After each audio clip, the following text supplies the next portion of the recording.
प्रश्न, सांख्य दर्शन में सांख्य पद से क्या तात्पर्य है? सांख्य दर्शन को द्वैतवादी क्यों माना जाता है? सांख्य दर्शन में कुल कितने तत्व माने गए हैं? सांख्य दर्शन में कितने प्रमाण माने गए हैं और कौन से? सांख्य दर्शन में चित्त से क्या तात्पर्य है? पश्चिफतो पंच चित्त वृत्तियों के नाम लिखें। पंच चित्त भूमियों के नाम लिखें। बही पंच क्लेशों के नाम लिखें। उपरोक्त प्रश्नों के उत्तर हमें इस वीडियो में प्राप्त हो सकते हैं। कृपया ध्यान से सुने। सांख्य दर्शन भारतीय दर्शन परंपरा की एक महत्वपूर्ण प्राचीन दार्शनिक शाखा है जो ज्ञान, नॉलेज, वास्तविकता, रियलिटी और अस्तित्व, एग्जिस्टेंस के गहन प्रश्नों का उत्तर खोजता है। सांख्य का अर्थ गणना करना, संख्या गिनना है, जो इस तथ्य को दर्शाता है कि सांख्य दर्शन में कुल 25 तत्वों को माना गया है। इन 25 तत्वों में ये तत्व गिने जाते हैं: प्रकृति, पुरुष, महत, अहंकार, मन, पंच, ज्ञानेंद्रियां, जिनमें आंख, नाक, कान, जिह्वा व त्वचा शामिल है।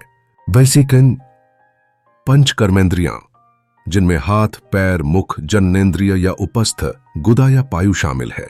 ये पंच तन्मात्र, जिनमें रूप, रस, गंध, स्पर्श, शब्द शामिल है। बो के पुष्टु कहा पंच महाभूत, जिनमें पृथ्वी, जल, अग्नि, वायु, आकाश शामिल है।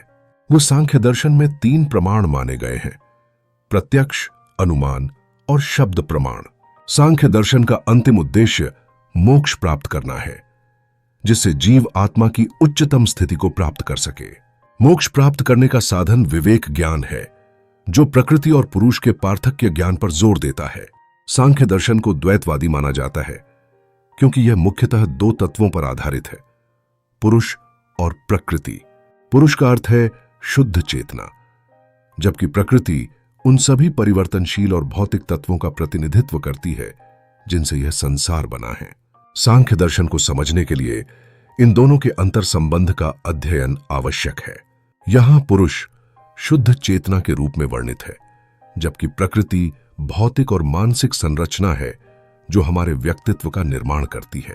यह विचार सांख्य के सिद्धांत को समझने में मदद करता है कि कैसे आत्मा और प्रकृति एक दूसरे के साथ अंतर संबंधित हैं और मोक्ष की प्राप्ति में विवेक ज्ञान कैसे सहायक होते हैं।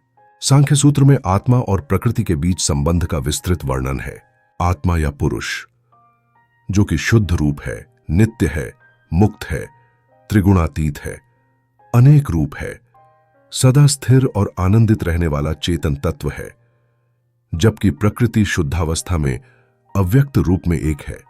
सत, रजो एवं तमोगुण से युक्त अचेतन तत्व हैं, जबकि व्यक्त रूप में प्रकृति निरंतर बदलती रहती है। जैसे ही हम अपने भीतर की आत्मा के शुद्ध स्वरूप को पहचानते हैं, हम बाहरी संसार में नकारात्मकता, दुखों, कठिनाइयों के वास्तविक स्वरूप को जान पाते हैं। त्रिविध दुखों के वास्तविक सांख्य सूत्र की रचना महर्षि कपिल ने की। सांख्य कारिका की रचना ईश्वर कृष्ण द्वारा की गई है। इनमें भक्तिपूर्ण, ज्ञानात्मक और तात्विक तत्वों का समावेश है। सांख्य दर्शन के सत्कार्यवाद के अनुसार संसार में हर वस्तु, घटना या कार्य का एक कारण होता है। इससे हमें सिखाया जाता है कि सभी भौतिक वस्तुएं, चाहे वह भौतिकता हो या मानसिकता, 2 तत्वों प्रकृति और पुरुष के संयोग से उत्पन्न विविध रूप हैं। इस दर्शन के अनुसार सभी दुखों का मूल कारण अज्ञान है। जब मनुष्य अपनी असली पहचान और आत्मा के शुद्ध स्वरूप, शुद्ध चेतना को नहीं पहचान पाता, तो वह दुख और कष्ट का अनुभव करता है।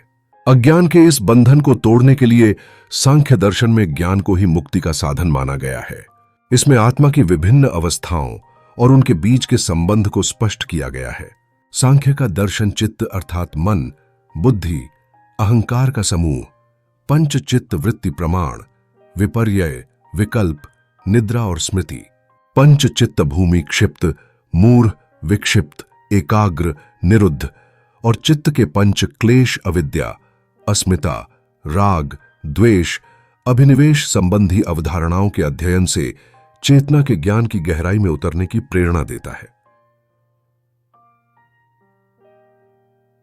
चिमेथी सांख्य दर्शन में दिखाया गया है कि मनुष्य के दुख और आनंद का स्रोत उसकी चित्त की अवस्था और उसकी समझ का परिणाम है।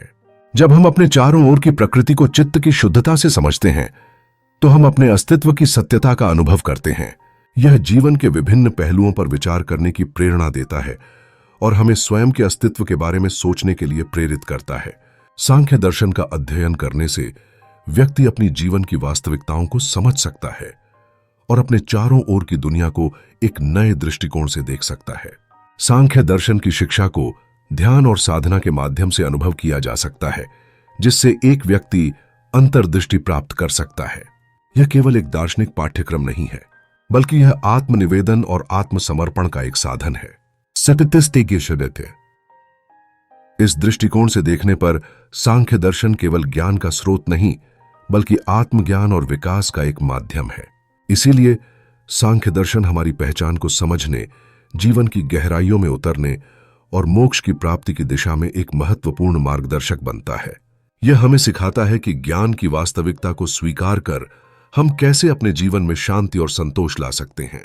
सांख्य दर्शन और सांख्य सूत्र का अध्ययन न केवल शैक्षणिक है, बल्कि यह आत्मा के गहन अनुभव के लिए भी एक मार्गदर्शक है। यह मन, बुद्धि और आत्मा के बीच संतुलन बनाने की कला सिखाता है, जो योग साधना के माध्यम से प्राप्त विवेक ज्ञान के माध्यम से संभव है।